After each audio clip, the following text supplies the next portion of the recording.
नमस्कार, मैं सौमित्र आनंद आप सबका हिंदी ऑनलाइन यूट्यूब चैनल पर हार्दिक अभिनंदन करता हूं। आज हम आपके सामने एक नए कार्यक्रम के साथ उपस्थित हुए हैं, जिस कार्यक्रम का नाम है संवाद परिचर्चा।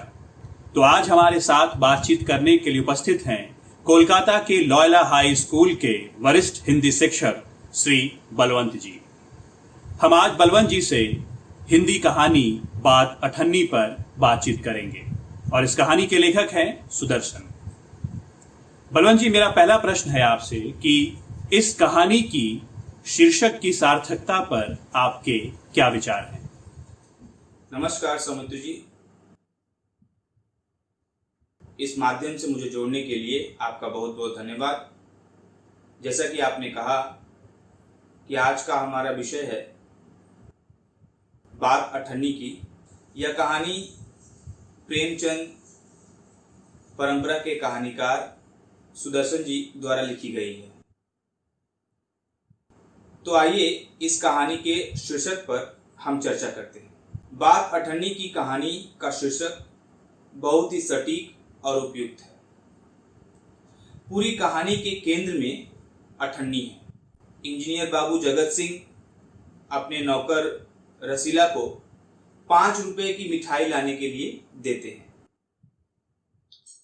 रसीला 4.5 रुपए की मिठाई ले आता है और अठन्नी अपने मित्र रमजान को देकर ऋण मुक्त हो जाता है।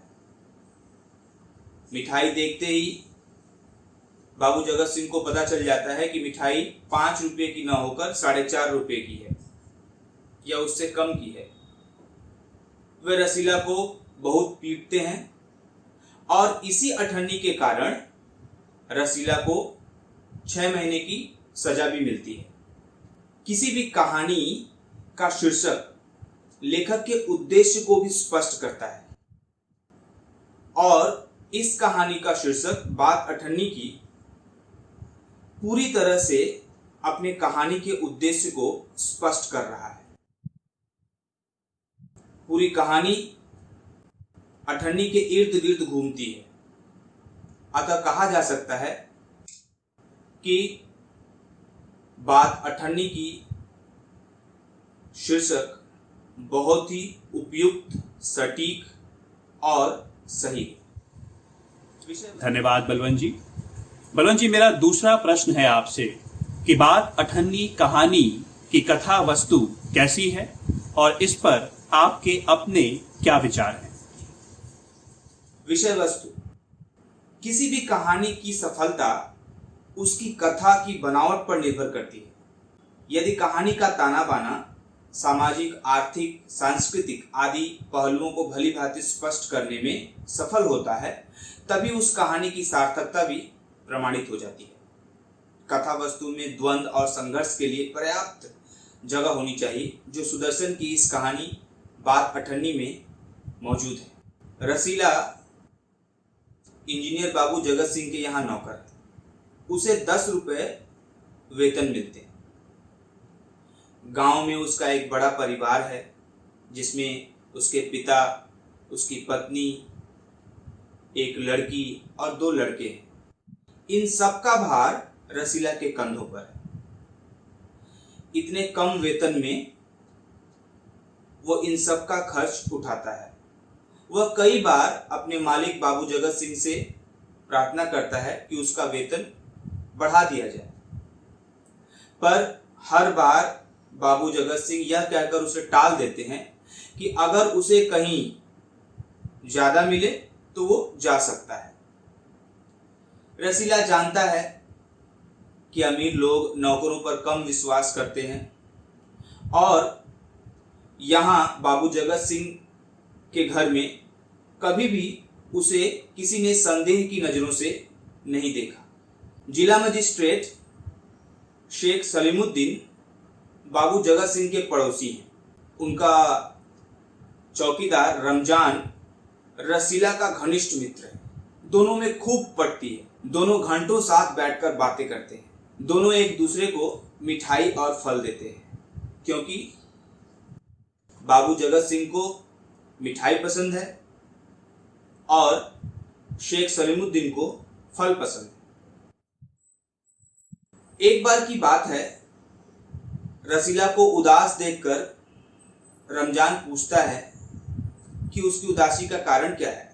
पहले तो रसीला कुछ नहीं कहकर टाल देता है, लेकिन रमजान की जिद के आगे उसे कहना पड़ता है कि उसके बच्चे बीमार हैं और पैसे नहीं हैं। उसने मालिक से पेशगी मांगी, पर मालिक ने साफ इनकार कर दिया। रमजान रसीला की मुसीबत को समझता है और कुछ देर ठहरने का संकेत कर अपनी कोठरी में चला जाता है। वह लौटकर रसीला के हाथों में कुछ पैसे रख देता है। रसीला सोचता है कि उसने अपने मालिक बाबू जगत सिंह की इतने वर्षों सेवा की, पर उन्होंने मुसीबत के समय साथ नहीं दिया। रमजान कितना गरीब है, लेकिन आदमी नहीं देवता है। रसीला के बच्चे स्वस्थ हो जाते हैं। रसीला को पता चलता है कि उसके मालिक बाबू जगत सिंह किसी व्यक्ति से घूस ले रहे हैं। वह इस बात की जानकारी रमजान को देता है। तो रमजान कहता है कि उसके मालिक शेख सलीमुद्दीन तो बाबू जगत सिंह से भी बड़े घूसखोर हैं। इतने में बाबू जगत सिंह रसीला को आवाज देते हैं और 5 रुपए देकर कहते हैं कि हलवाई से मिठाई लेकर आए।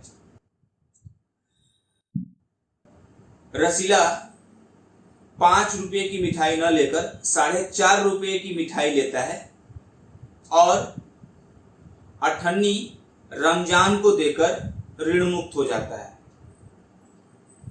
इस बात का पता जब बाबू जगत सिंह को चलता है तो वे बहुत क्रोधित होते हैं।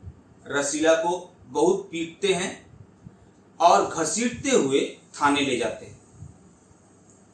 वहां जाकर वे थानेदार को 5 रुपए का नोट थमाते हुए कहते हैं कि मनवा लेना, लातों के भूत बातों से नहीं मानते। अगले दिन शेख सलीमुद्दीन की अदालत में रसीला को पेश किया जाता है और वे रसीला को अठन्नी की चोरी के लिए 6 महीने की सजा सुनाते हैं। यह सब देख सुनकर रमजान बहुत क्रोधित होता है, पर करता भी क्या। वो आग बबूला हो उठता है। कहता है यह इंसाफ नहीं, अंधेर है। सिर्फ अठन्नी ही की तो बात थी। बड़े बड़े चोर जब रात को अपने बिस्तर पर आराम कर रहे थे तो अठन्नी का चोर जेल की उस तंग कोठरी में पछता रहा था। धन्यवाद बलवंत जी। बलवंत जी, मेरा आपसे तीसरा प्रश्न है कि बात अठन्नी कहानी का उद्देश्य क्या है और यह कहानी किस तरह से आज के समय को हमारे सामने प्रस्तुत करती है, इस पर आपके क्या विचार है? बात अठन्नी की कहानी का उद्देश्य समाज और न्याय के दोहरे मापदंड को हमारे सामने रखना है। रसीला जैसे सीधे साधे, गरीब, मजबूर और बेबस लोग किस प्रकार न्याय के कड़े हाथों से बच नहीं पाते हैं, और दूसरी तरफ शेख सलीमुद्दीन और बाबू जगत सिंह की तरह चोरी करने वाले, भ्रष्टाचार करने वाले, गबन करने वाले, लोगों को ठगने वाले और अपने पद का गलत फायदा उठाने वाले लोग समाज में फल फूल रहे हैं। ऐसे भ्रष्ट, अन्यायी और अपने पदों का अनुचित लाभ उठाने वाले लोगों का पर्दाफाश करना भी इस कहानी का उद्देश्य है। रसीला उस शोषित, पीड़ित और प्रताड़ित भोली भाली जनता का प्रतिनिधित्व करता है जिसे शेख सलीमुद्दीन और बाबू जगत सिंह जैसे अवसरवादी लोग ठगते हैं, उनके साथ अन्याय करते हैं। कहानी का उद्देश्य उस विडंबना को भी सामने रखना है जिसमें अठन्नी के चोर को 6 महीने की सजा मिलती है और सैकड़ों का गबन करने वाले आराम से घूमते। प्रस्तुत कहानी समाज में न्याय व्यवस्था पर पुनः विचार करने और उसके मानवीय रूप को बनाए रखने की ओर भी इशारा करती है। आप सभी का बहुत बहुत धन्यवाद। धन्यवाद बलवंत जी। मुझे लगता है कि संवाद परिचर्चा के बाद विद्यार्थियों को बहुत लाभ मिलेगा। तो इस कार्यक्रम में बस यहीं तक। हम अपने अगले कार्यक्रम में एक नए पाठ के साथ आप सभी के सामने उपस्थित होंगे। तब तक के लिए धन्यवाद।